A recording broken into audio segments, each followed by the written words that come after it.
Yes guys, memorandum of association, topic number 7, memorandum of association guys. 6 clauses होते हैं memorandum के, जो मैंने आपको बताया था गाइस।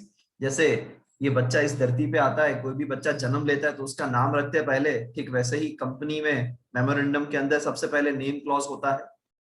फिर इस बच्चे को अपना घर दिखाते हैं गाइस, हॉस्पिटल से घर लेके जाते हैं, एड्रेस दिखाते हैं उसका, राइट। ठीक वैसे ही कंपनी में दूसरा क्लॉज एड्रेस क्लॉज होता है, right. That is registered office company का कहाँ पे है और कौन से स्टेट में है, वो यहाँ पे लिखा हुआ होता है, जो हमने वहां पे डिस्कस किया था गाइस। ठीक है, then we have discussed guys third one, बच्चे को उसका ऑब्जेक्ट बताते हैं भैया कि तेरे को बड़े होकर डॉक्टर बनना है, ये करना है, वो करना है, राइट। ठीक वैसे ही वहां पे कंपनी का भी ऑब्जेक्ट होता है, ठीक है, और उस हिसाब से कंपनी वर्क करती है। फिर चौथा क्लॉज हमने देखा था guys, liability clause, right. Company के लायबिलिटी कौन सी है, लिमिटेड बाय शेयर्स है, लिमिटेड बाय गारंटी है, अनलिमिटेड लायबिलिटी है, जो भी होगा वो फोर्थ क्लॉज में लिखा हुआ होगा। देन उसके बाद कैपिटल क्लॉज है, बट कैपिटल क्लॉज में ऑलवेज कौन सी कैपिटल लिखी जाती है गाइस, ऑथोराइज शेयर कैपिटल लिखी जाती है। कुछ इस तरीके से वो लिखा हुआ होता है guys, the authorise share capital of the company is ₹1 crore. For an example, अगर 1 करोड़ है तो फिर उसके अंदर आगे भी लिखा हुआ होता है divided into 10 lakh equity shares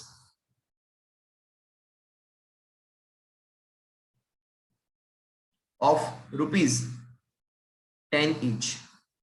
बस इतना सा ही गाइस 4 लाइन का कैपिटल क्लॉज होता है कि जिसमें कंपनी की टोटल कितनी ऑथोराइज कैपिटल है, उसमें कितने शेयर्स है, इक्विटी या प्रेफरेंस जो भी हो वो लिखा हुआ होगा, राइट। एंड कितने रुपए का एक शेयर है, ये सब कुछ आपको वहां पे कैपिटल क्लॉज में लिखा हुआ मिल जाएगा। बट मेक श्योर यहाँ पे सिर्फ ऑथोराइज कैपिटल ही लिखी हुई होती है, कंपनी की पेड अप कैपिटल या इश्यूड कैपिटल यहाँ पे लिखी हुई नहीं होती है। सो ये बात का ध्यान रहेगा इस कि ये जो मेमोरेंडम का 5वां क्लॉज होता है कैपिटल क्लॉज, उसके अंदर सिर्फ और सिर्फ ऑथोराइज कैपिटल ही लिखा हुआ होता है, ठीक है।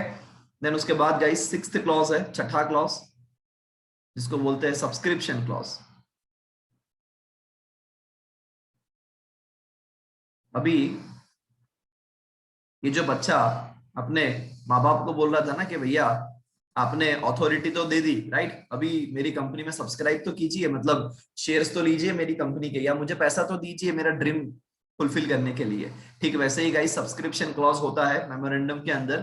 इसमें जो कंपनी के फर्स्ट शेयर होल्डर है ना, कि जिन्होंने ये शेयर्स लेने का वादा किया है, राइट, इनका सब्सक्रिप्शन क्लॉज के जिन्होंने शेयर सब्सक्राइब किया है, उनका नाम, address,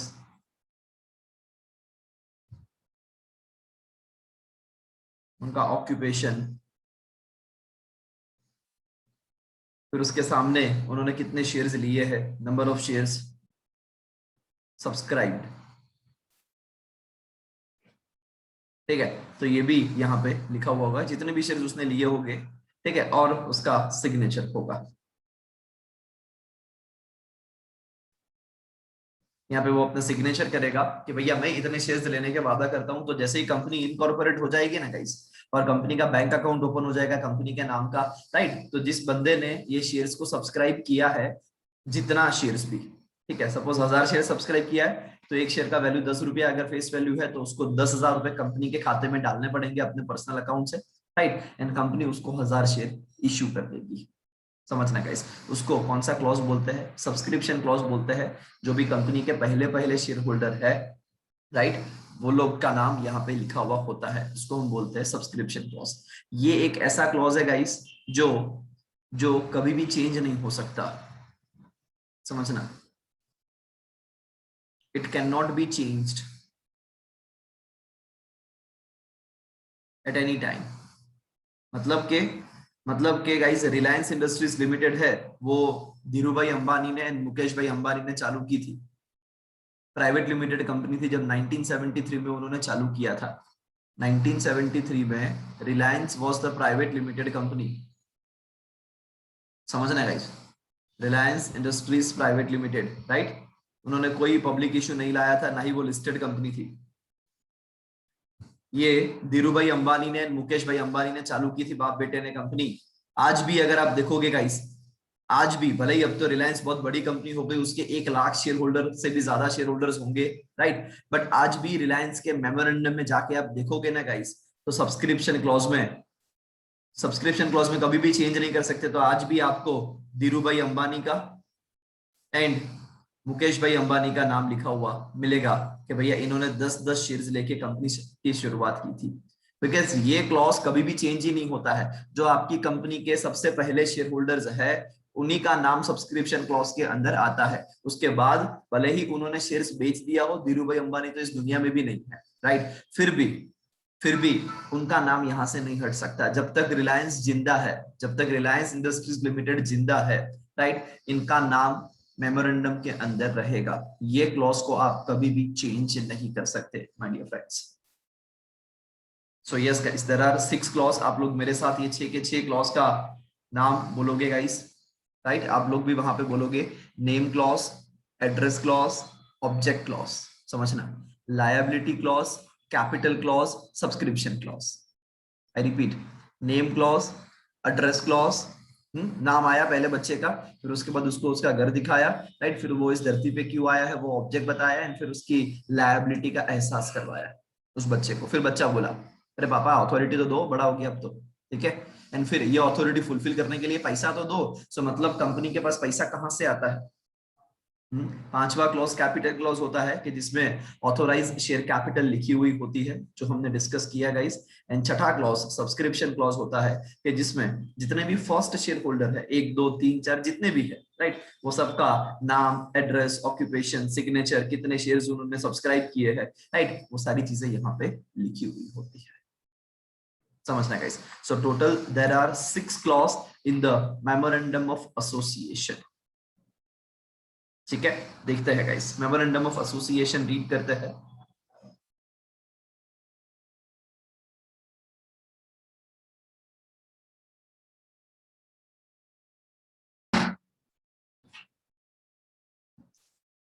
The memorandum of association is in fact its charter। Charter के वहां पे लिखो गाइस, चार्टर मतलब जो मेन डॉक्यूमेंट होता है ना गाइस, उसको चार्टर बोलते हैं। कोई भी एंटिटी का मेन डॉक्यूमेंट होता है गाइस, यूएसए में, अमेरिका में इसको चार्टर बोलते हैं, right. So guys, of the company is in fact is a charter. ये मेमोरेंडम ऑफ एसोसिएशन जो है गाइस वो चार्टर है। इट डिफाइंस द कॉन्स्टिट्यूशन, मतलब कि कंपनी का बंधारण कैसे हुआ। जैसे हम कॉन्स्टिट्यूशन ऑफ इंडिया पढ़ते हैं ना, भारत में बंधारण, ठीक वैसे ही गाइस ये एक कॉन्स्टिट्यूशन है। ये किसका कॉन्स्टिट्यूशन है? कंपनी का है। समझना, जिसके अंदर स्कोप लिखा हुआ होता है, कंपनी के पास क्या पावर है वो लिखा हुआ होता है, राइट, ये सारी चीजें इसके अंदर लिखी हुई होती है। It is very foundation on which the whole edifice of the company is build, मतलब ये एक बेस है गाइस। मेमोरेंडम ऑफ एसोसिएशन एक बेस है जिसके ऊपर पूरी कंपनी बनती है। क्यों? बिकॉज कंपनी को पूरे लाइफ टाइम में क्या करना है ना, वो उसका ऑब्जेक्ट क्लॉज बताएगा। समझना, तो ऑब्वियसली जितना अच्छे से आपने ऑब्जेक्ट क्लॉज लिखा होगा वो वाली चीजें कंपनियां कर पाएंगी। कंपनी की ब्रांड है ना, ब्रांड, कंपनी का नाम, वो कंपनी के नेम क्लॉज में लिखा हुआ होगा, जो कंपनी पूरे लाइफ में अपना ब्रांड नेम बनाएगी। समझना गाइस, ठीक है। कंपनी कहां पे है, कंपनी का ऑफिस कहां पे है, वो मेमोरेंडम के अंदर लिखा हुआ होगा। कौन से स्टेट में है, आई मीन टू से कंपनी के जो रियल ओनर है उनकी कितनी लायबिलिटी, वो भी इसके अंदर लिखा हुआ है लायबिलिटी क्लॉज के अंदर। What is the authorise capital and who are the founder members, who are the subscribers, we can say, जो पहले पहले शेयर होल्डर है, राइट। ये सब कुछ इसके अंदर लिखा हुआ है। इसीलिए वहां पे इसको बोला है वेरी फाउंडेशन, मतलब वेरी बेसिक और very based documents on which के कंपनी बिल्डअप हुई है। कंपनी का पूरा एम्पायर, होल एडिफिस वहां पे खड़ा हुआ है, राइट। सो ये सारी चीजें गाइस मेमोरेंडम ऑफ एसोसिएशन के अंदर लिखी हुई होती है, ठीक है। उसके बाद वहां पे लिखा हुआ है object of registering a memorandum of association. It contains the object for which the company is formed and therefore identify the possible scope of its operation beyond which it's action can not go. समझना guys, जो भी आपके object के अंदर लिखा हुआ है वही कार्य आप कर सकते हो। जोमेटो अभी अभी लिस्टेड हुआ, ठीक है, अभी जोमेटो के अंदर लिखा हुआ है कि वो फूड डिलीवरी कर सकता है, फूड बिजनेस में वो कोई भी एक्टिविटी कर सकता है। कल जाके जोमेटो पब्लिक इश्यू लाने के बाद, आईपीओ लाने के बाद बोले कि नहीं नहीं हम तो सीमेंट बनाने का फैक्ट्री ओपन कर रहे हैं, तो क्या वो जोमेटो कर सकता है? The answer is no, because उसका मेमोरेंडम ऑफ एसोसिएशन उसको अलाउ नहीं कर रहा है। आई रिपीट, उसका मेमोरेंडम ऑफ एसोसिएशन के अंदर ये बात नहीं लिखी हुई है। अगर जोमेटो को सीमेंट बनाने की फैक्ट्री खोलनी है तो फर्स्ट ऑफ ऑल क्या करना पड़ेगा? सो कानून ये बोलता है कि जोमेटो को फर्स्ट ऑफ ऑल अपना मेमोरेंडम चेंज करना पड़ेगा, अपना ऑब्जेक्ट क्लॉज चेंज करना पड़ेगा। मीनिंग देयर बाय आप अपने ऑब्जेक्ट के बियॉन्ड जाके कोई भी कार्य नहीं कर सकते, ठीक है। सो क्या बोला? Object of registering the memorandum of association, it contains the object, हेतु लखेलो है, for which the company is formed and therefore a identify करेगा is the possible scope of its operation, कि भैया वो कौन सा काम कर सकती है। एंड उससे आगे तो आप सोचना भी मत कि उसमें जो लिखा है उससे भी आगे आप जाओगे, नो, बियॉन्ड विच, उसके ऊपर आपके एक्शन नहीं जा सकते। उन्होंने फूड डिलीवरी का बिजनेस बोला है, you can do only food delivery. अगर आपको कोई और बिजनेस करना है, आपको आपका मेमोरेंडम ऑफ एसोसिएशन चेंज करना पड़ेगा। Simple, very clear. This is what the first point guys, कि जो भी पॉसिबल स्कोप होगा वो स्कोप के अंदर ही आपको रहना है।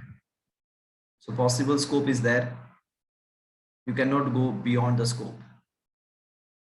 Second point, it enables shareholders, creditors, and all those who deal with the company to know what its power are and what activities it can engage in. समझना guys, वो अपने शेयर होल्डर्स को, creditors को, and जितने भी लोग जो company के साथ जुड़े हुए हैं उनके पावर क्या है एंड उनकी एक्टिविटीज क्या हो सकती है, राइट, वो सब कुछ वो बताता है। शेयर होल्डर्स को एनेबल करता है, मतलब कि उनको अलाउ करता है, क्रेडिटर्स को अलाउ करता है, एंड जितने भी लोग जो कंपनी के साथ डील करते हैं to know what its power are and उनकी क्या एक्टिविटीज हो सकती है। तो इसने और बोला, अ memorandum is a public document, इसको हाईलाइट करेगा, ये एक पब्लिक डॉक्यूमेंट है, कोई भी बंदा इसको चेक कर सकता है। कंसिक्वेंटली एवरी पर्सन जो कंपनी के साथ कॉन्ट्रैक्ट करता है, राइट, एवरी पर्सन जो कंपनी के साथ कॉन्ट्रैक्ट करता है, ऐसा मान लिया जाता है कि वो कंपनी के साथ कॉन्ट्रैक्ट करने से पहले, समझना है आज कोई भी पर्सन है, any person, right, any person, कोई भी XYZ PQR, अगर वो कंपनी के साथ कोई कॉन्ट्रैक्ट करता है किसी भी चीज का, गुड्स प्रोवाइड करने का कॉन्ट्रैक्ट, सर्विस का कॉन्ट्रैक्ट, या किसी भी चीज का, राइट, सो कानून ये बोलता है कि भैया, हमने कानून ऐसा मान लेता है कि भैया ये बंदा जो है ना, जो कंपनी के साथ कॉन्ट्रैक्ट कर रहा है, हम ऐसा मान लेते हैं, हम ऐसा अज्यूम कर लेते हैं कि ये जो पर्सन है, any person, right, this person has read the memorandum, company का मेमोरेंडम वो पढ़ के आया है, समझना, and he has the knowledge, he has the knowledge, उसके पास कंपनी के मेमोरेंडम के अंदर जो भी चीजें लिखी है, right, knowledge of the condition, जो भी कंडीशन है अंदर लिखी है गाइस, उस कंडीशन का इस भाई साहब के पास भरपूर मात्रा में नॉलेज है और वो सेटिस्फाइड है कि जो भी अंदर लिखा है मुझे वो मंजूर है। भले ही कंपनी ने ये भाई साहब को मेमोरेंडम की कॉपी नहीं डिलीवर की हो, बिकॉज मेमोरेंडम MCA की वेबसाइट पे, मिनिस्ट्री ऑफ कॉर्पोरेट अफेयर्स की वेबसाइट पे अवेलेबल है। It is a public document, आप कोई भी कंपनी का मेमोरेंडम वहां से निकाल सकते हो। 100 रुपए का पेमेंट है, वो पे करके आप डेफिनेटली कोई भी कंपनी का मेमोरेंडम वहां से डाउनलोड कर सकते हो, समझना गाइस। सो ये एक पब्लिक डॉक्यूमेंट है, राइट, इसीलिए सेक्शन 399, राइट, बोलता है कि भैया ये पब्लिक डॉक्यूमेंट है। सो हम ऐसा अज्यूम कर सकते हैं कि कोई भी बंदा अगर कंपनी के साथ ट्रांजैक्शंस कर रहा है तो वो मेमोरेंडम पढ़ के आया है एंड उसको ईच एंड एवरी कंडीशंस जो मेमोरेंडम की है उसके अंदर उसको सेटिस्फैक्शन है, right, because it is a public document.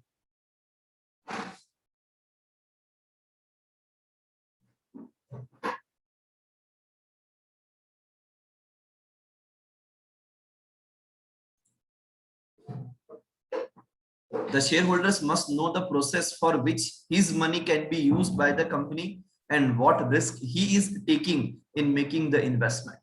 Share holder को ये भी मालूम होना चाहिए गाइस कि वो जिसके अंदर इन्वेस्टमेंट कर रहा है वो कंपनी क्या बिजनेस कर रही है। आज मैंने तो जोमेटो का आईपीओ भरा था तो ये सोच के ही भरा था कि भैया फूड डिलीवरी बिजनेस मार्केट में बहुत चलने वाला है, राइट।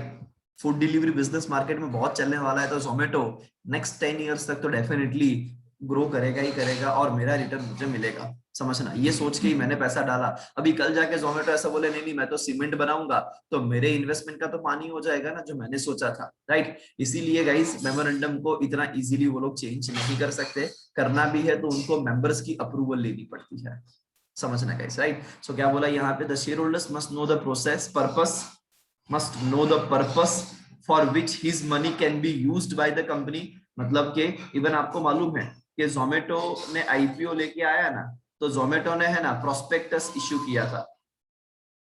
प्रोस्पेक्टस इश्यू किया था मतलब कि एक ऑफर लेटर है, इनविटेशन है कि भैया आप हमारी कंपनी में इन्वेस्टमेंट करिए, हमारी कंपनी ने क्या बिजनेस अभी तक किया है, कितना बिजनेस किया है, कंपनी का क्या सपना है, राइट। और आप अगर हमारी कंपनी में इन्वेस्टमेंट करोगे तो हम ये पैसा कहाँ पे इस्तेमाल करेंगे, ये सब कुछ प्रोस्पेक्टस के अंदर लिखा हुआ होता है। ये पब्लिक को दिया, बेस्ड ऑन दैट पब्लिक ने ये पैसा इन्वेस्ट किया। सो अभी आप ऐसा नहीं कर सकते कि आज आपने बड़ी बड़ी बातें कर ली और फिर आप कोई और ही बिजनेस करो, नहीं नहीं ऐसा आप नहीं कर सकते। सो गाइस पब्लिक को before making any investment public को मालूम था कि भैया मेरा पैसा जोमेटो कहाँ पे इस्तेमाल करने वाला है, राइट। सो इसीलिए यहाँ पे लिखा हुआ है the share holders must know the purpose for which his money can be used by the company. कौन से पर्पस के लिए, राइट, कंपनी उनका पैसा इस्तेमाल करने वाली है, एंड वो बंदा जो इन्वेस्टमेंट कर रहा है, राइट, वो क्या रिस्क ले रहा है इन्वेस्टमेंट करके, राइट। सो यस वो कंपनी को अकॉर्डिंगली फॉलो करना पड़ेगा। A company cannot depart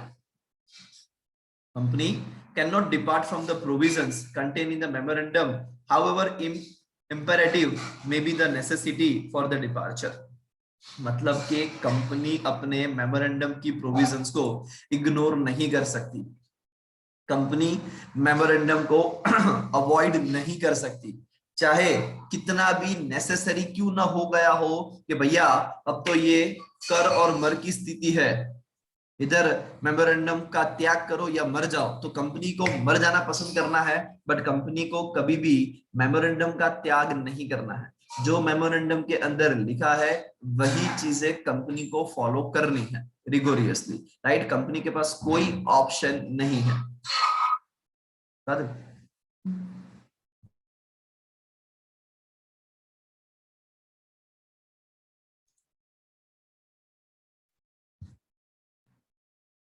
It cannot enter into a contract or engage in any trade or business, right. Company कोई कॉन्ट्रैक्ट के अंदर, कोई ट्रेड, कोई बिजनेस के अंदर एंटर नहीं हो सकती which is beyond the power. समझना गाइस, उसके पास जो पावर है उसका कॉन्ट्रैक्ट करो चलेगा, उसके पास जो एक्सेस दिया हुआ है मेमोरेंडम के अंदर वहां तक कंपनी वर्क कर रही है, इट्स ओके।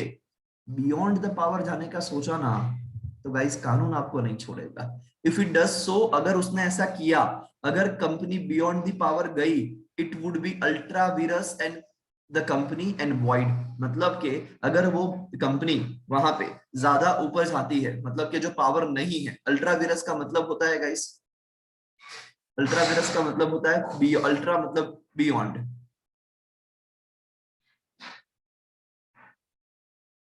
एंड वीरस मतलब पावर। अगर कंपनी ने ऐसा किया कि जिस चीज की अथॉरिटी नहीं थी और उसी के ऊपर जाके काम किया तो उसको अल्ट्रा विरस बोला जाएगा, मतलब बियॉन्ड दी पावर बोला जाएगा। और ये वॉइड है मतलब ये कैंसिल हो जाएगा गाइस, ये चीजें नहीं टिकेगी। वॉइड का मतलब होता है कि इसका कोई इफेक्ट नहीं होगा, ये कैंसिल हो जाएगा। ये काम अगर आपने किया भी है तो उसको वैलिड का अपोजिट होता है गाइस। कोई चीज आपने बोला ना कि ये वैलिड है, राइट, और वैलिड नहीं है तो उसके लिए कानून ने कौन सा वर्ड बनाया, राइट, वॉइड बनाया, कैंसल्ड, और we can say not valid. समझना गाइस, राइट। सो यस, आपके मेमोरेंडम के ऑब्जेक्ट के अंदर जो बातें लिखी हुई है वो आपको कंपल्सरीली फॉलो करनी है, आपके पास कोई ऑप्शन नहीं है, सिंपल। आपके पास कोई ऑप्शन नहीं है, राइट। मेमोरेंडम ही आपका सब कुछ है गाइस, आपको ये फॉलो करना ही है।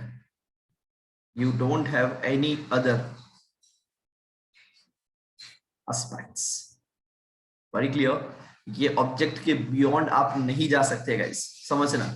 ऑब्जेक्ट के अंदर पॉसिबल स्कोप लिखा हुआ होगा। कोई भी पर्सन अगर कॉन्ट्रैक्ट करता है कंपनी के साथ तो यस, वहां पे ये मेमोरेंडम जो है वो पब्लिक डॉक्यूमेंट है, तो ऐसा मान लिया जाएगा कि उस बंदे के पास नॉलेज है, राइट। और वो कंडीशंस को वहां पे every person entering into a contract with the company is presumed to have the knowledge of the conditions contained therein. The shareholders must know the purpose for which his money can be used by the company and what risk he is taking in making the investment. Right? So this is what. ठीक है। फिर guys, ये जो मैंने आपको liability वाला clause दिखाया था, राइट, जिसमें मैंने आपको बोला भी था कि ये जो कंपनी का लायबिलिटी होता है ना, राइट, ये कंपनी के लायबिलिटी वेरियस टाइप्स की होती है, ठीक है, जिसमें limited by shares, limited by guarantee, unlimited liability, वो सब कुछ वहां पे आता है, ठीक है।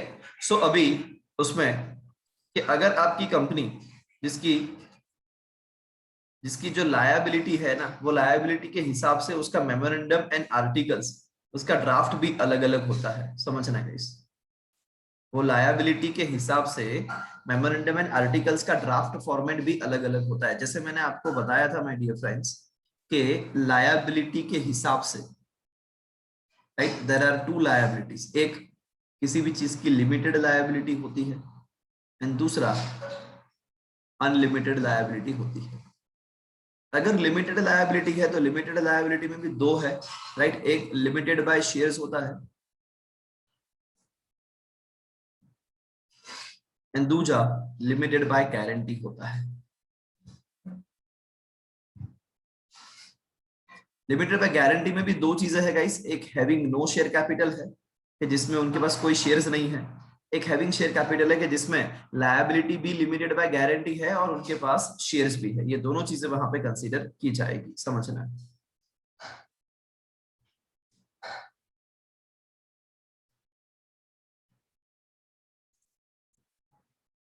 ठीक है। एंड फिर होता है अनलिमिटेड लायबिलिटी। अभी अनलिमिटेड लायबिलिटी में भी दो टाइप है, एक होता है having no share capital and दूसरा होता है having share capital. So total अगर हम देखने जाए ना गाइस, सो टोटल 5 टाइप की कंपनी हुई। एक लिमिटेड बाय शेयर्स हुआ, एक limited by guarantee having no share capital हुआ, एक limited by guarantee having share capital हुआ, एक अनलिमिटेड लायबिलिटी हुआ जिसकी कोई शेयर कैपिटल नहीं है, या फिर अनलिमिटेड लायबिलिटी जिसकी कोई शेयर कैपिटल है, राइट। सो इस हिसाब से अगर आप देखने जाओ ना गाइस, सो टोटल 5 टाइप की आपकी कंपनी हुई, ठीक है। सो अभी जैसे आपका टाइप होगा, ठीक वैसे ही मेमोरेंडम एंड आर्टिकल्स के फॉर्मेट चेंज होते रहेंगे, समझना। जैसे आपका टाइप होगा ठीक वैसे ही मेमोरेंडम एंड आर्टिकल्स के फॉर्मेट जो होंगे ना माय डियर फ्रेंड्स, वो क्या हो जाएंगे, चेंज हो जाएंगे, ठीक है। सो अभी अगर आपकी कंपनी लिमिटेड बाय शेयर्स है, ठीक है, तो कानून ये बोलता है कि भैया, सॉरी, लिमिटेड बाय कंपनी के लिए मेमोरेंडम का फॉर्मेट है ना, वो टेबल ए के अंदर है। कौन से टेबल के अंदर है गाइस, टेबल ए के अंदर, राइट। एंड जो आर्टिकल्स ऑफ एसोसिएशन है ना, उसका फॉर्मेट टेबल एफ के अंदर है। सो ये क्या हो गया गाइस आपके लिए, आफ्टर। हाँ, क्या याद रखने का इनके लिए, आफ्टर, ए एफ, आफ्टर, ठीक है। लिमिटेड बाय गारंटी वाली अगर आप कंपनी बनाना चाहते हो ना गाइस, जिसमें हैविंग नो शेयर कैपिटल है, तो यहाँ पे आपको याद रखने का बिहाइंड, बिहाइंड बोले तो बी एच, ठीक है, बिहाइंड। यहाँ पे पहले क्या याद रखा, आफ्टर, अभी इसमें क्या याद रखने का, बिहाइंड, मतलब table B and table H, ठीक है। फिर यहाँ पे limited by guarantee having share capital होना, तो यहाँ पे आपको याद रखने का कि सीजी, क्या बोलने का, सीजी, सेंट्रल गवर्नमेंट, टेबल सी, टेबल जी, ठीक है।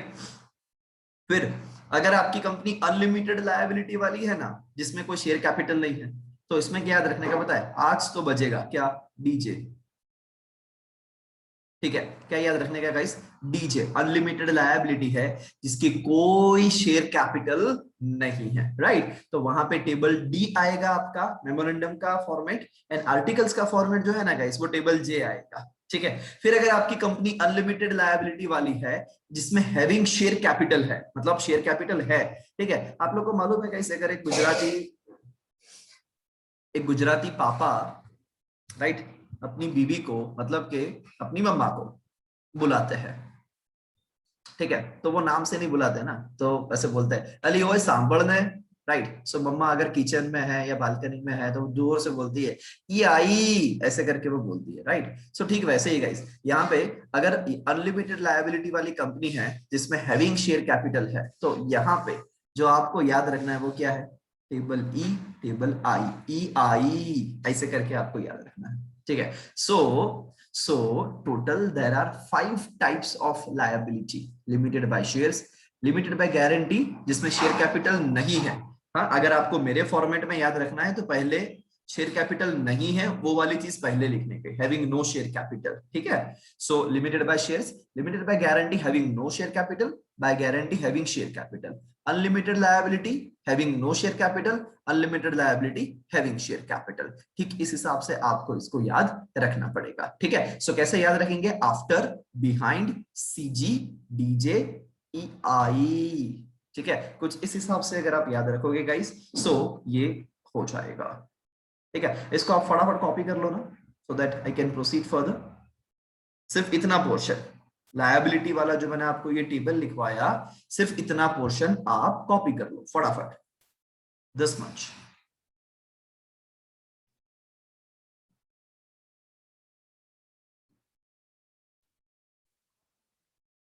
ठीक है गाइस, सो चार्ट के हिसाब से यहाँ पे टेबल ABCDE दिया हुआ है, जो चार्ट हमने अपनी ड्रॉ किया उसी हिसाब से। The memorandum and the articles of the company must be close to the model forms, right? आपका जो मॉडल फॉर्म है, ये इसको मॉडल आर्टिकल बोलते हैं गाइस, मॉडल फॉर्म्स बोलते हैं, राइट। मतलब मॉडल मेमोरेंडम, मॉडल आर्टिकल, ठीक है। So as possible depending upon the circumstances, मतलब जिस हिसाब से आपके सर्कमस्टेंसेस हो, कानून ये बोलता है कि आपका आपका जो मेमोरेंडम एंड आर्टिकल्स है वो ये टेबल्स के हिसाब से होना जरूरी है। टेबल ABCDE जो हमने पढ़ा। कंटेंट ऑफ मेमोरेंडम गाइस, हमने ओरली तो बहुत सारा कंटेंट डिस्कस किया कि क्या होता है मेमोरेंडम के अंदर, बट अभी इसको हम रीड करके भी इस कंटेंट को हम डिस्कस करते हैं गाइस। तो सबसे पहला क्लॉज होता है नेम क्लॉज, ठीक है। सो यहाँ पे बोला the name of the company with the last word limited होना चाहिए, इन केस अगर वो पब्लिक लिमिटेड कंपनी है, राइट। अगर वो कौन सी कंपनी है, पब्लिक लिमिटेड कंपनी है, बट अगर वो कंपनी प्राइवेट है तो प्राइवेट लिमिटेड होना चाहिए, अगर वो प्राइवेट लिमिटेड कंपनी है तो। बट यस, अगर आपकी कंपनी सेक्शन 8 कंपनी हो ना, now what do you mean by section 8 company, जो not for profit organisation company होती है, राइट। हमने इसको पढ़ा था गाइस कि जो कोई प्रॉफिट करने के लिए नहीं बनी है। तो ये जो not for profit organisation company है, उसको आपके नाम के पीछे लिमिटेड या प्राइवेट लिमिटेड लिखने की जरूरत नहीं है, इसीलिए यहाँ पे लिखा कि भैया सेक्शन 8 कंपनी को ये क्लॉज एप्लीकेबल नहीं होता है। नो नीड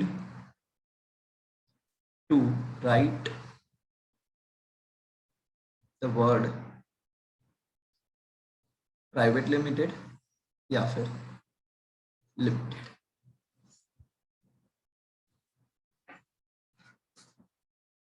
ठीक है। दूसरा, सेक्शन 8 कंपनी को आप पहचानोगे कैसे कि ये सेक्शन 8 कंपनी है, इसीलिए गाइस उसके नाम के अंदर इसमें से कोई एक चीज होनी चाहिए। फॉर द कंपनीज जो सेक्शन 8 वाली है, द नेम शेल इंक्लूड, उसके नाम के अंदर foundation, forum, association, federation, chambers, confederation, council, electoral trust, right. ऐसे नाम वहां पे लिखे हुए होते हैं, समझना गाइस, ऐसे नाम वहां पे क्या होते हैं, लिखे हुए होते हैं, सो दैट आप लोग को वो देख के ही पता चल जाएगा कि आपकी कंपनी सेक्शन 8 कंपनी है या नहीं है, राइट। सो इसने बोला कि भैया सेक्शन 8 कंपनी के लिए आपको ये सारी चीजें वहां पे करनी पड़ेगी। फॉर द कंपनीज जो सेक्शन 8 ऑफ द एक्ट के अंदर रजिस्टर्ड हुई है, सो आपका नाम वहां पे इंक्लूडेड होना जरूरी है। कौन से वर्ड्स वहां पे बोले? Foundation, forum, association, federation, chambers, confederation, council, electoral trust, right? ये सारी चीजें आपको वहां पे लिखनी पड़ेगी। एज पर दी एमसीए नोटिफिकेशन 5 जून 2015 को गाइस बहुत सारा नोटिफिकेशन आया था। तो वहां पे उसने बताया कि भैया गवर्नमेंट कंपनी का जो नाम है ना, राइट, वो लिमिटेड से यू वहां पे एंड होना चाहिए। गवर्नमेंट कंपनी का नाम लिमिटेड वर्ड से एंड होना जरूरी है। In the case of OPC होगा तो पीछे नाम के पीछे 1% कंपनी आना जरूरी है। समझना कैसे? अगर आपकी कंपनी 1% कंपनी है, राइट, तो जैसे मेरी कंपनी है एक, तो उसमें नाम क्या है पता है? सचिन एडवाइजरी। अभी इसमें प्राइवेट लिमिटेड और लिमिटेड नहीं लिखूंगा तो चलेगा, सचिन एडवाइजरी, राइट? सपोज मैंने यहाँ पे, because OPC is a type of private limited company, private limited, तो फिर मुझे यहाँ पे लिखना पड़ेगा 1% कंपनी। पीछे तो मेरा नाम क्या आना चाहिए? मैं सीधा भी ऐसा भी लिख सकता हूँ, सचिन एडवाइजरी 1% कंपनी, ऐसा भी लिख सकता हूँ, या Sachin advisory private limited 1% company. मुझे ऐसा क्लियरली लिखना पड़ेगा कि भैया ये 1% कंपनी है। समझने गाइस? सो नाम के लिए हमने बहुत सारी चीजें देखी गाइस। सबसे पहले हमने देखा कि अगर आपकी कंपनी प्राइवेट लिमिटेड है तो वर्ड प्राइवेट लिमिटेड आपको लिखना पड़ेगा। अगर आपकी कंपनी पब्लिक लिमिटेड है तो लिमिटेड वर्ड आपको नाम के पीछे लिखना पड़ेगा, फर्स्ट ऑफ ऑल। दूसरा, हमने सेक्शन 8 कंपनी के लिए लिखा कि सेक्शन 8 कंपनी को ऐसा कोई प्राइवेट लिमिटेड या पब्लिक लिमिटेड लिखने की जरूरत नहीं है, बट सेक्शन 8 कंपनी को आपके नाम के अंदर foundation, forum, association, federation, chambers, confederation, वो सारी चीजें वहां पे उसको लिखनी पड़ेगी। ठीक है? देन उसके बाद हमने डिस्कस किया the name including phrase, right, जो भी फ्रेज थे, electoral trust that may be allowed for the registration of companies. ठीक है? रजिस्ट्रेशन ऑफ कंपनीज के लिए वो वहां पे अलाउड है, that to be formed under section 8 of the act. मतलब कि आप इलेक्ट्रोल ट्रस्ट वर्ड यूज करना चाहते हो ना गाइस, तो आप कर सकते हो, बिकॉज ये वैसे भी एनजीओ है, ट्रस्ट जैसा ही है, राइट? तो वो आप वहां पे यूज कर सकते हो। ये आपको ये लाइन कैंसिल कर दो, in accordance with the electoral trust scheme 2013 notified by the central government, central board of direct tax. ठीक है? ये आप नहीं रखोगे तो चलेगा यार, जस्ट आप इतना याद रख सकते हो guys, the name including phrase. अगर आपको सेक्शन 8 कंपनी के नाम के अंदर इलेक्ट्रोल ट्रस्ट वाला वर्ड यूज करना है तो भी आप कर सकते हो। बाकी आप ये वाले नाम तो लिख ही सकते हो जिसके अंदर foundation, forum, association, federation, chambers, confederation, council और वो सारी चीजें वहां पे लिखी हुई है।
ठीक है?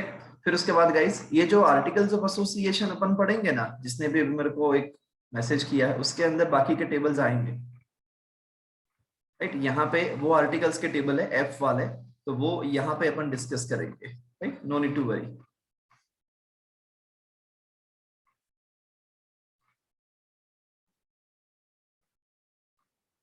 सो table A B C D E जो है गाइस, वो यहाँ पे मेमोरेंडम के लिए होता है।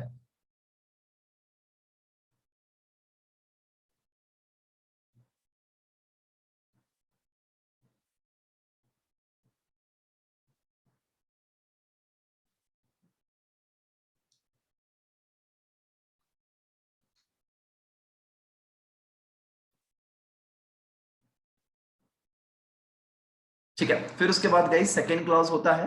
सेकंड क्लॉज वहां पे रजिस्टर्ड ऑफिस क्लॉज होता है, बट मैंने आपको बोला था ना कि पूरा रजिस्टर्ड ऑफिस नहीं लिखा हुआ होगा, उसमें सिर्फ क्या लिखा हुआ होगा, the state in which the registered office of the company is situated. समझना, सिर्फ स्टेट का नाम लिखा हुआ होगा गाइस, बाकी कुछ भी यहाँ पे नहीं लिखा हुआ होगा। तो यहाँ पे हाईलाइट कर देना अपनी बुक के अंदर, the state in which the registered office of the company is situated. Right, तो स्टेट को हाईलाइट करना गाइस।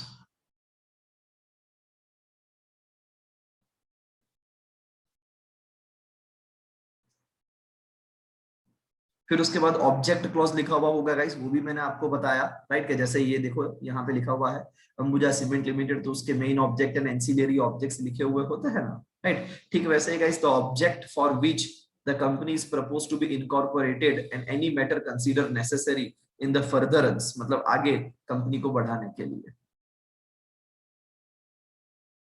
अभी ये जो सेक्शन 8 कंपनी होती है गाइस, ये सेक्शन 8 कंपनी प्राइवेट लिमिटेड होती है या पब्लिक लिमिटेड होती है?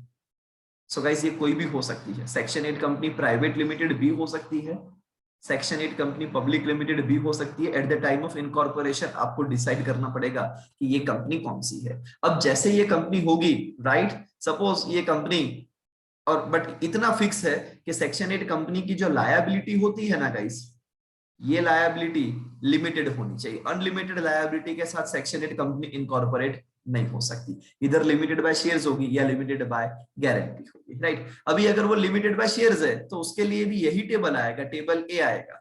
लिमिटेड बाय गारंटी है तो उसके लिए टेबल बी या टेबल सी आएगा, सिंपल। ठीक है, and same goes to articles of association, वो भी लिमिटेड वाला ही आएगा। तो सेक्शन 8 कंपनी के लिए कोई सेपरेट मेमोरेंडम या आर्टिकल्स बनाने की जरूरत वहां पे नहीं है, सिंपल एज दैट। अगर कंपनी अपना एक्टिविटी चेंज कर लेना, समझना गाइस, अगर कंपनी अपना क्या करती है एक्टिविटी, जैसे मैं एक दो नाम बोलता हूं, अंबुजा सीमेंट लिमिटेड, ये पढ़ के आपको क्या ख्याल आता है, ये कंपनी क्या करती होगी? सीमेंट बनाती है, समझना। Right, McDonald's foods and beverages limited, तो ये आपको क्या ख्याल देता है कि भैया ये कंपनी क्या करती है? तो ये कंपनी फूड बिजनेस के अंदर है। You getting my point guys, right? तो ठीक इस हिसाब से कंपनी की जो एक्टिविटी होती है, नैरोलेक पेंट्स लिमिटेड, तो ये कंपनियां पेंटिंग वाला काम करती है, पेंटिंग, पेंट कलर बनाती है। सचिन एडवाइजरी प्राइवेट लिमिटेड, ये कंपनियां क्या करती है? एडवाइजरी का काम करती है, कंसल्टेंसी फर्म खोल के बैठी है। You getting this guys? So जो कंपनी का नाम होता है ना, उस नाम के अंदर कंपनी की एक्टिविटी आनी चाहिए, समझना। कंपनी के नाम के अंदर अगर कंपनी अपना एक्टिविटी चेंज कर ले, सपोज अंबुजा सीमेंट लिमिटेड है, उस अंबुजा सीमेंट लिमिटेड को मस्ती सूझी कि नहीं नहीं भाई, हम तो है ना अभी कल से दूध दही छाछ माखन बेचते हैं, चलो, हाँ, तो फिर नाम वही रखेंगे, अंबुजा सीमेंट लिमिटेड। और कंपनी क्या करती है? नहीं नहीं, कंपनी तो दूध की फैक्ट्री है अमूल की तरह। अरे भाई तेरा नाम चेंज कर, अंबुजा मिल्क लिमिटेड कर दे।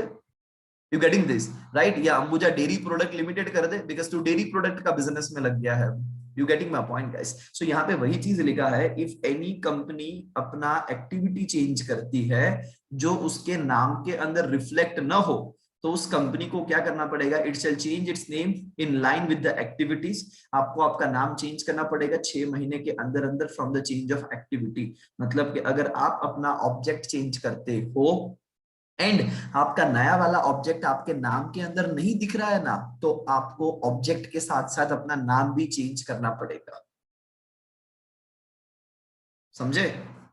अगर आप अपना एक्टिविटी चेंज करते हो जो रिफ्लेक्ट नहीं हो रहा है, not reflected in your name of the company, right, तो आपको क्या करना पड़ेगा guys? It shall change it's name, आपको आपका नाम चेंज करना पड़ेगा। राइट, आपको नाम भी इसी करने क्या गए थे, आपको एक्टिविटी चेंज करने के लिए गए थे, और आपको क्या करना पड़ा? आपको नाम भी चेंज करना पड़ा। यस बेटा, उसी को तो एमओए, आप नाम चेंज कर रहे हो, मतलब आपको नाम किसके अंदर लिखा हुआ है गाइस? कम ऑन यार, ये नाम किसके अंदर लिखा हुआ है? मेमोरेंडम के अंदर, राइट? ये ऑब्जेक्ट किसके अंदर है? मेमोरेंडम के अंदर। नाम चेंज करते हो उसका मतलब क्या कि मेमोरेंडम के अंदर आपको चेंजेस करने हैं। नाम चेंज करने का मतलब ही होता है कि मेमोरेंडम चेंज करना है।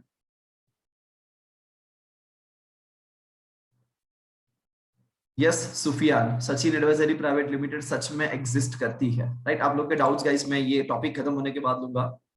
The liability of the memorandum है गाइस। लायबिलिटी के बारे में हमने भरपूर मात्रा में चर्चा विचारणा की है, ये देखिए गाइस, फिर भी एक बार उसको फटाफट रीड कर लेते हैं। The liability of the members, उसको लायबिलिटी क्लॉज बोलते हैं, राइट। लिमिटेड बाय शेयर्स हो सकता है, इसमें आपकी लायबिलिटी कितनी, जितने आपने शेयर्स लिए होंगे उसमें जो अनपेड कैपिटल होगा उतनी आपकी लायबिलिटी रहेगी, ठीक है। इन केस कंपनी अगर लिमिटेड बाय गारंटी है तो उसमें कितनी लायबिलिटी है, तो the amount up to which each member undertake, right. उन्होंने वहां पे गारंटी लिया होगा कि भैया हम इतना इतना गारंटी लेते हैं कि अगर आपकी कंपनी उठ गई या वाइंडिंग अप की सिचुएशन में चली गई, राइट, तो हम इतना पैसा देंगे। तो जितना उन्होंने गारंटी लिया होगा उतनी ही उनकी लायबिलिटी। सो यहाँ पे लिखा हुआ है which each member undertakes to contribute to the assets of the company in the event of its being wound up while he is a member or within 1 year after he ceases to be a member। मतलब वो company के अंदर है, member company के अंदर है, and अगर company winding up में चली जाती है तब भी उस मेंबर की लायबिलिटी आएगी। सपोज वो मेंबर कंपनी के अंदर छोड़ के चला गया, लिमिटेड बाय गारंटी के अंदर जो कंपनी का मेंबर था, गारंटी होल्डर, वो कंपनी छोड़ के चला गया, ठीक है। वो आज गया ना, तो आज से नेक्स्ट 1 साल तक भी उसकी लायबिलिटी एज इट इज रहेगी, राइट। एंड अगर वो आज छोड़ के गया एंड कल 2 दिन के बाद अगर कंपनी वाइंडिंग अप की सिचुएशन के अंदर चली जाती है तब भी वो लायबल रहेगा, समझना गाइस, तब भी उनकी लायबिलिटी एज इट इज रहेगी, ठीक है। सो इस बात का ध्यान रहे। क्या लिखा, फिर से पढ़िए गाइस। इन केस अगर आपकी लायबिलिटी लिमिटेड बाय गारंटी है, right, the amount up to which each member undertakes to contribute to the assets of the company in the event of being wound up, right। Company winding up में situation में चली जाती है, while he is member, जब वो member है और company winding up में जाती है तब भी उसकी लायबिलिटी है। विद इन 1 ईयर, 1 साल तक आपकी लायबिलिटी रहेगी। अगर आप मेंबर से सीज भी हो जाते हो, तो आप कंपनी से मेंबरशिप छोड़ भी देते हो, तब भी नेक्स्ट 1 ईयर तक आपका लायबिलिटी रहेगा। किस चीज का लायबिलिटी रहेगा, for the payment of debt and liability of the company or of such debt and liability as may have been contracted before he ceases to be a member, right। जो भी company की third party की liability है, company की date है, company की जो भी लायबिलिटीज है, वो सबके लिए वो मेंबर रिस्पॉन्सिबल रहेगा। और किस चीज के लिए वो रिस्पॉन्सिबल रहेगा, to the cost, charges, expenses जो वाइंडिंग अप के होते हैं, for the adjustment of the rights to the contributory among themselves, right. मतलब के वाइंडिंग अप के एक्सपेंस होते हैं गाइस, वाइंडिंग अप में आपको लिक्विडेटर को अपॉइंट करना पड़ेगा, राइट, और वो सारी चीजें, तो एक्सपेंसेस होंगे जो भी वाइंडिंग अप के गाइस, उसके लिए भी ये भाई साहब रिस्पॉन्सिबल रहेंगे, ठीक है। सो ये सारी चीजें उनको वहां पे कंसीडर करनी होगी guys. Company limited by shares भी हो सकती है, या फिर आपकी कंपनी लिमिटेड बाय गारंटी भी हो सकती है। जिस हिसाब से कंपनी की लायबिलिटी होगी वो लायबिलिटी क्लॉज के अंदर, मतलब के चौथे क्लॉज के अंदर लिखा हुआ होगा। हे कम ऑन गाइस, फिर से सारे क्लॉज बोलिए ना एक बार। नेम क्लॉज, सीक्वेंस में बोलने का, हाँ guys. Registered office clause, that is address clause, object clause, liability clause, capital clause and subscription clause, right. ठीक इस हिसाब से वो वहां पे रहेगा। देन उसके बाद यहाँ पे बाकी के 2 क्लॉज भी लिखे हुए हैं गाइस। एक तो लिखा हुआ है ऑथोराइज कैपिटल वाला क्लॉज, ठीक है। The amount of authorise capital divided into share of a fix amount. देखो ये एक बार पढ़ लो, आपको पता चल जाएगा गाइस। मैंने ऑथोराइज कैपिटल क्लॉज पूरा लिख के दिया है। The authorise share capital of the company, right, यहाँ पे देखो, the authorise share capital of the company is divided, is rupees, पहले तो कितना है, इज रुपीज 1 करोड़, राइट, तो मैंने लिखा है 1 crore, divided into 10 lakh equity shares, right. किसके अंदर डिवाइड हुआ है, तो भैया 10 लाख इक्विटी शेयर्स है, और एक शेयर कितने का है, 10 रुपए का है। सो टोटल कितनी ऑथोराइज कैपिटल है, कितने शेयर्स है, राइट, एंड एक शेयर की क्या वैल्यू है, ये सब कुछ इसके अंदर लिखा हुआ है। सो देखो यहाँ पे भी वही चीज है, the amount of authorise capital, एक अमाउंट लिखी थी मैंने 1 crore, yes, divided into shares, कितने शेयर से, 10 लाख, ऑफ फिक्स अमाउंट 10 रुपया, and the number of shares with the subscriber to the memorandum have agreed to take indicated opposite their name, right। आपको वहां पे उन्होंने कितने शेयर्स लिए हैं वो सब कुछ भी आप वहां पे लिखते हो, which shall not be less than the 1 share, right। वो एक शेयर से ज्यादा, एटलीस्ट एक शेयर तो उसको वहां पे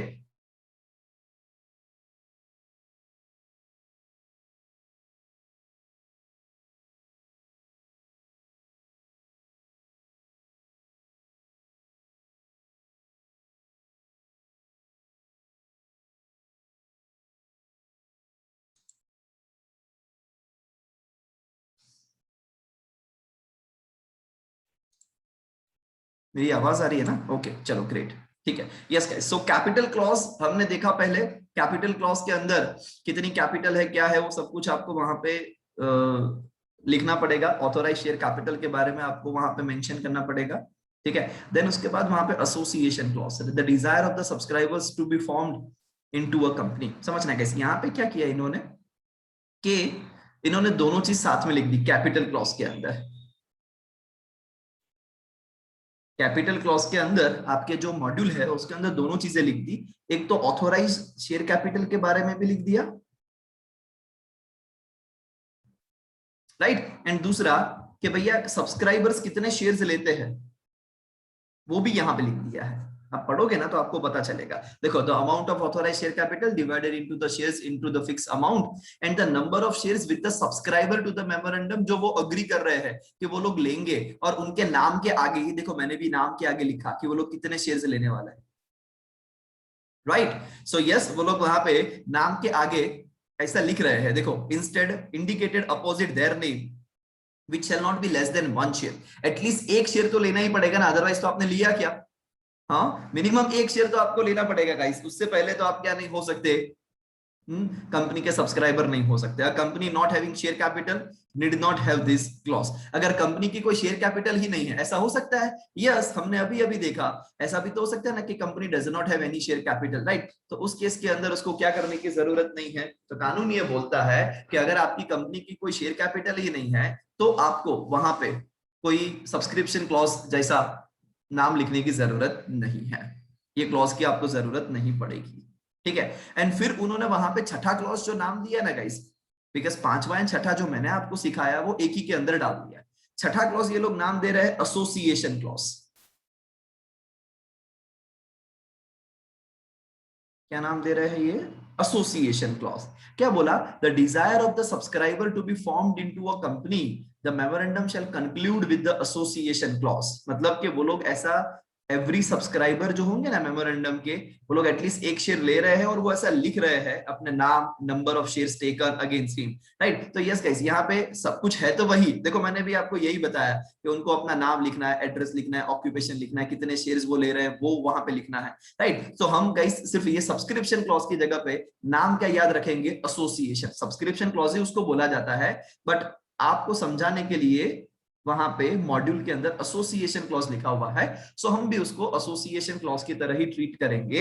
एंड अकॉर्डिंगली हमको लिखना तो वही है कि भैया कितने सब्सक्राइबर्स, उसका नाम, उसका एड्रेस, उसका ऑक्यूपेशन, कितने शेयर्स उन्होंने वहां पे लिए हैं, ये सारी चीजें आपको वहां पे लिखनी पड़ेगी। Simple as that guys. So कुल इस तरीके से आपका मेमोरेंडम ऑफ एसोसिएशन बनता है। बट अगर ओपीसी है तो ओपीसी के अंदर 6 नहीं बट 7 क्लॉज होते हैं।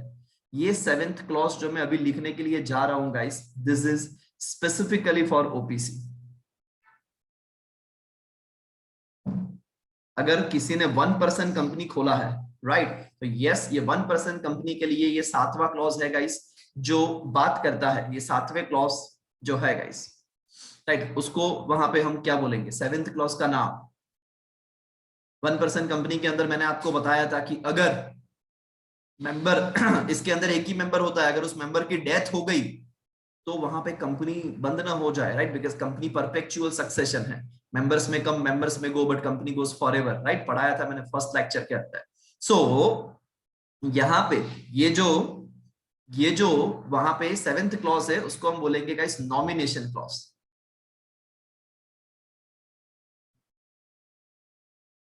नॉमिनेशन क्लॉज मतलब कि यहाँ पे नॉमिनी का नाम लिखा हुआ होगा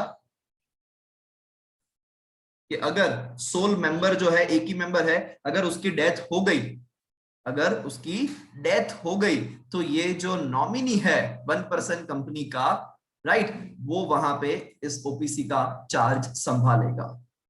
समझना guys, in the case of OPC the name of the person who in the event of death of the subscriber shall become the member of the company, तो गाइस उसको नॉमिनी बोलते हैं, इस क्लॉज को बोलते हैं नॉमिनेशन क्लॉज, राइट। ये सिर्फ ओपीसी के लिए ही रहेगा और वो आपको याद रखना पड़ेगा। द मेमोरेंडम प्रिंटेड होना चाहिए, समझना कैसे, ये 7वां क्लॉज हो गया। अभी आपका जो मेमोरेंडम है गाइस वो प्रिंटेड होना चाहिए, पैराग्राफ के अंदर डिवाइडेड होना चाहिए, उसको आपको नंबरिंग करना पड़ेगा, नंबर कंसेक्यूटिवली 1 2 3 4 5 6, वो साइंड होना चाहिए एटलीस्ट बाय 7% अगर आपकी पब्लिक लिमिटेड कंपनी है तो, right, and 2 in case of private company, 1 in case of OPC. Public company होगी तो गाइस कितने सब्सक्राइबर्स होंगे, 7 सब्सक्राइबर्स होंगे। समझिए, अगर आपकी कंपनी पब्लिक कंपनी है तो एटलीस्ट 7 सब्सक्राइबर्स होंगे, अगर आपकी कंपनी प्राइवेट कंपनी है तो एटलीस्ट 2 सब्सक्राइबर्स होंगे, एनओपीसी के अंदर तो मिनिमम बोलो या मैक्सिमम बोलो 1 ही सब्सक्राइबर होता है।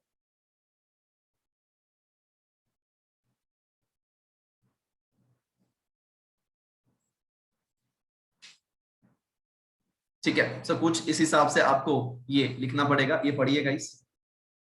The memorandum must be printed divided into paragraph, paragraph के अंदर वो डिवाइडेड होगा।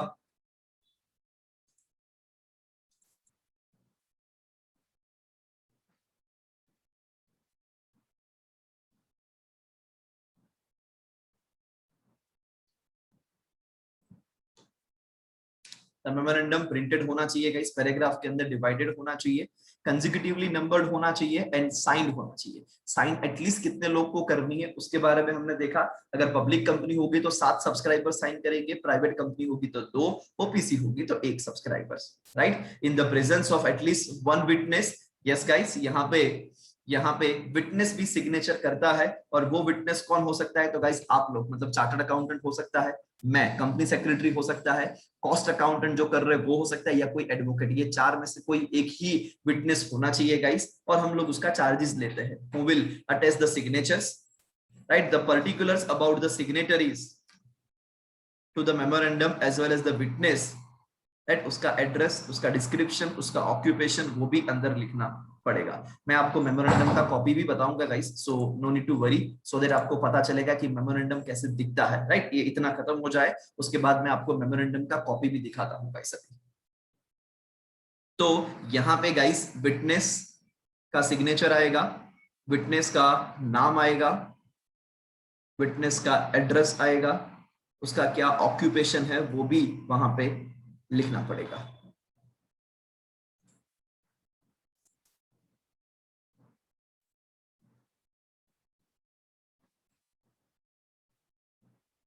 क्या माइनर सब्सक्राइबर बन सकता है, क्या माइनर साइन कर सकता है, तो वहां पे मना किया है guys. It is to be noted that company जो है वो एक लीगल पर्सन है, एंड वो एक एजेंट की तरह ही company can, legal person can through its agent subscribe to the memorandum. However जो माइनर होगा ना guys can not be signatory to the memorandum, मतलब माइनर सिग्नेचर नहीं कर सकता, बिकॉज माइनर कॉन्ट्रैक्ट नहीं कर सकता। आप लोग ने कॉन्ट्रैक्ट एक्ट के अंदर ये पढ़ा होगा, राइट, क्या माइनर कॉन्ट्रैक्ट नहीं कर सकता है, अगर कॉन्ट्रैक्ट नहीं कर सकते तो वो एज अ सब्सक्राइबर कैसे सिग्नेचर कर सकता है। The guardian of a minor, right, who subscribe the memorandum on his behalf will be deemed to have subscribed in his personal capacity, right. तो वहां पे गार्डियन अगर वहां पे सिग्नेचर करता है तो वो चलेगा, और वो गार्डियन ने ही शेयर्स लिया है ऐसा ही वहां पे माना जाएगा।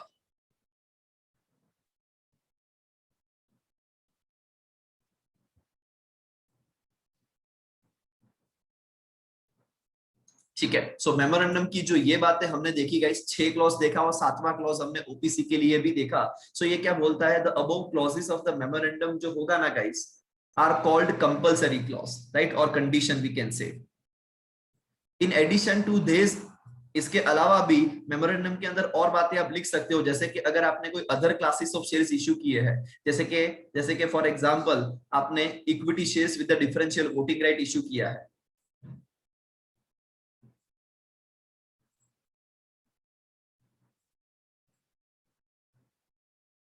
इक्विटी शेयर्स आपने इश्यू किया है, right, but with the differential voting rights, तो वो भी आपको यहाँ पे लिखना पड़ेगा। The memorandum of association of the company can not contain anything contrary to the provision of the companies act, right. आप ऐसा कुछ भी नहीं लिख सकते कि जो कंपनीज एक्ट के अगेंस्ट में जाता हो, आपको वही बातें लिखनी है, राइट। जैसे कि मैं आपको बताऊं, कंपनीज एक्ट के अंदर है ना सेक्शन 3 है, उसके अंदर लिखा हुआ है कि भैया आपकी कंपनी लीगल बिजनेस करने के लिए ही आप इनकॉर्पोरेट कर सकते हो। तो क्या मैं गुजरात में कंपनी बना रहा हूं तो मेमोरेंडम में ऑब्जेक्ट क्लॉज तीसरा वाला लिख रहा था और मैंने वहां पे लिखा कि my company can produce, can manufacture alcohol, liquor, drink, कैसा मैं लिख सकता हूं? नहीं। अगर मैं ऐसा लिखूंगा तो मैं एक्ट का वायोलेशन कर रहा हूं। क्यों? बिकॉज एक्ट क्या बोल रहा है? लीगल पर्पस के लिए करो। एंड गुजरात में तो दारूबंदी है, मैं वो तो लीगल हुआ ही नहीं। I can not incorporate company for alcohol और legal. You getting this right? So इसीलिए गाइस आपका मेमोरेंडम ऑलवेज एक्ट को सलाम करेगा। मतलब कि जो एक्ट बोलता है उस हिसाब से मेमोरेंडम बनाओगे तो कोई इश्यू नहीं है। एक्ट के बियॉन्ड जाके आप कभी भी आपका मेमोरेंडम ऑफ एसोसिएशन नहीं बना सकते।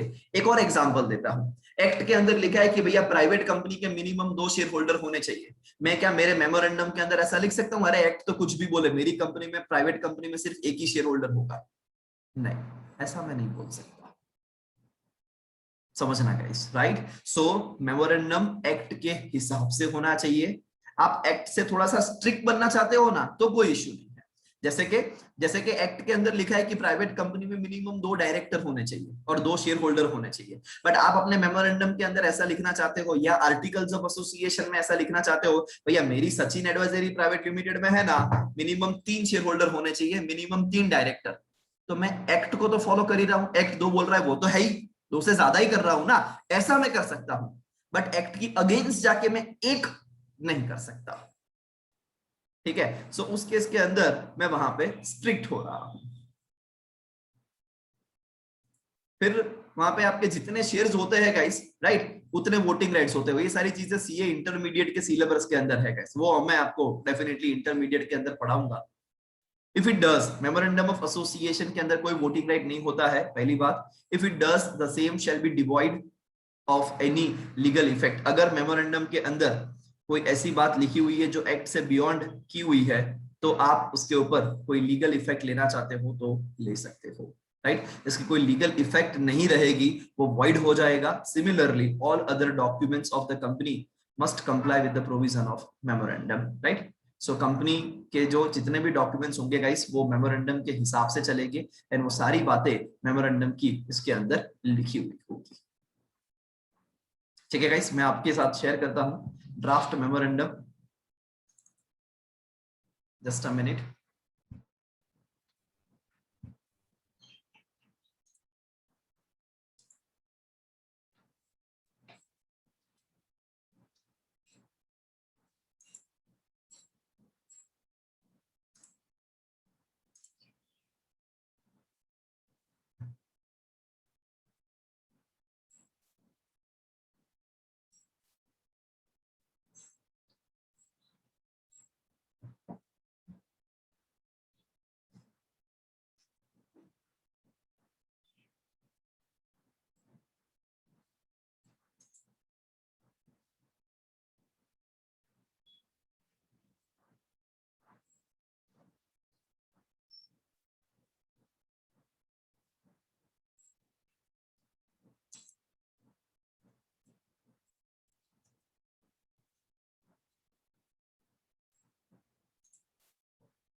यस गाइस, इसका कॉपी डाउनलोड हो रहा है, मैं आपके साथ शेयर कर रहा हूं।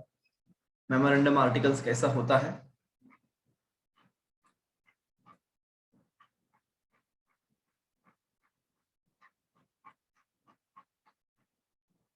यस गाइस, ये देखिए मैंने ऑनलाइन ही कोई भी कंपनी का रैंडमली मेमोरेंडम डाउनलोड किया है, ड्राफ्ट कॉपी। ये पैसा लो डिजिटल लिमिटेड, ठीक है, पब्लिक लिमिटेड कंपनी, इसका कॉपी मैं आपको दिखा रहा हूँ। ऑनलाइन अवेलेबल है, तो वही चीज मैंने आपको दिखाई है। ठीक है, अभी देखिए ये मेमोरेंडम ऑफ एसोसिएशन, ठीक है, जितने भी क्लॉज पढ़े उसको अपन देखते हैं। ये इस कंपनी का मेमोरेंडम है, ऐसा लिखा है। पहले तो कंपनी का नाम लिखा, तो ये आपका और कुछ नहीं बट नेम क्लॉज है गाइस, देखिए नेम क्लॉज। ठीक है। The name of the company is पैसा लो डिजिटल लिमिटेड।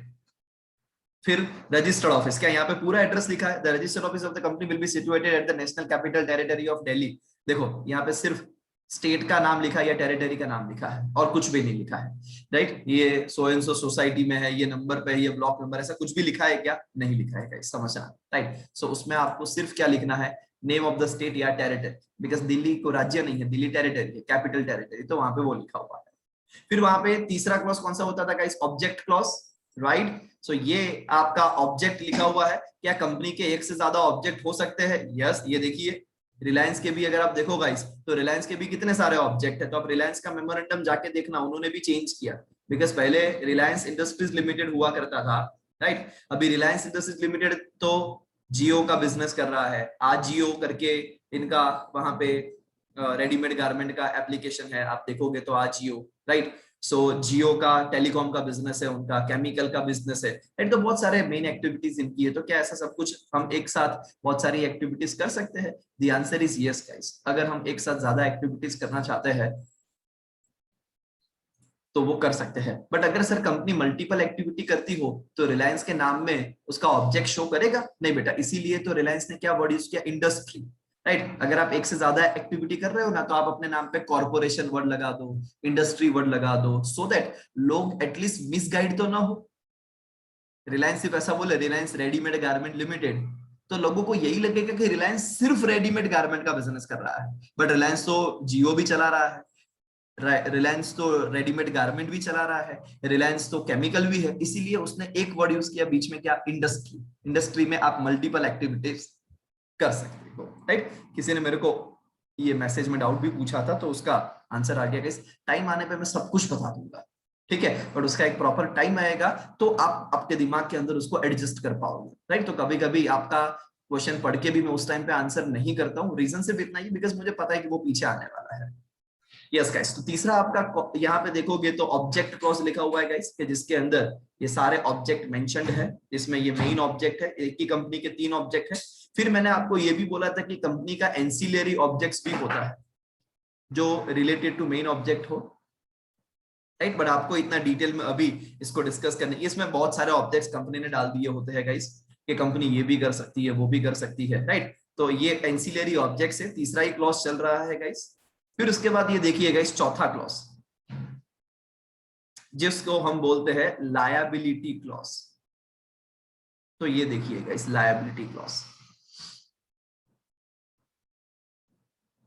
देखा कौन सा क्लॉज है guys? The liability of the member is limited and this liability limited to the amount of unpaid if any on the shares held by him. तो इससे क्या पता चलता है ये कंपनी कौन सी है गाइस? लिमिटेड बाय शेयर्स वाली कंपनी, ठीक है। बिकॉज क्या लिखा है, कितना है, जितना उसका अनपेड अमाउंट है उतनी ही उसकी लायबिलिटी होगी, उससे ज्यादा उनकी कोई लायबिलिटी नहीं होगी। फिर पांचवा क्लॉज का कैपिटल क्लॉज के बारे में बात की थी, और मैंने बोला था कि इसके अंदर सिर्फ ऑथोराइज कैपिटल लिखी हुई होगी।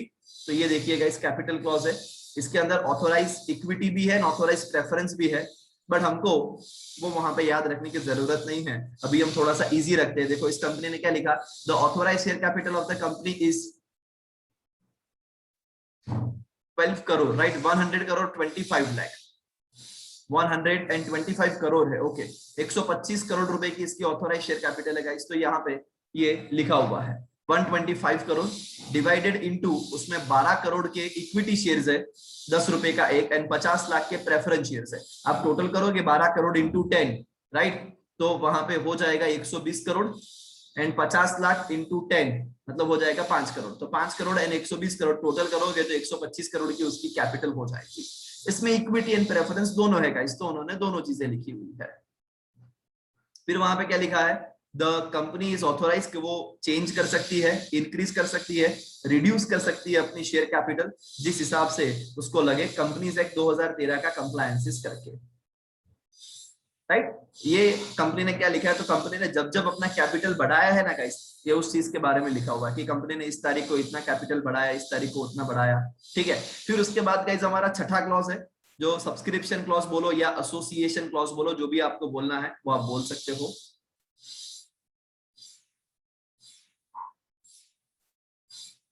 तो ये देखिए गाइस, वो भी लिखा हुआ है। मैंने आपको बोला था कि जो पर्सन शेयर ले रहा है उसका नाम, ठीक है, ये उसका नाम आ गया, उसका एड्रेस आ गया, वो कौन सा पोजीशन है उसका वो भी यहाँ पे आ गया, राइट, कितने शेयर उसके लिए उसके नाम के सामने लिखना चाहिए वो आ गया, ये उसका सिग्नेचर आ गया, ये देखिए गाइस।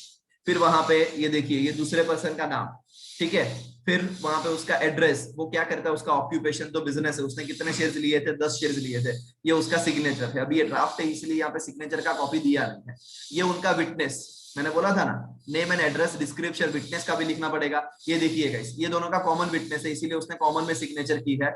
और ये कौन है, एडवोकेट है गाइस। मैंने आपको बोला था कि विटनेस आपका सीए या सीएस या कॉस्ट अकाउंटेंट या एडवोकेट कोई भी हो सकता है, राइट। तो यस गाइस, ये एडवोकेट ने वहां पे सिग्नेचर की, उसने अपना नाम नंबर वगैरह लिखा, और ये भी लिखा है कि I witness the signature of both the subscribers, दोनों सब्सक्राइबर का मैं विटनेस हूं और मैं यहाँ पे ये सिग्नेचर कर रहा हूं। सिंपल। यस गाइस, ये आपका होता है मेमोरेंडम ऑफ एसोसिएशन, जिसके अंदर ये 6 के 6 क्लॉसेस लिखे हुए होते हैं।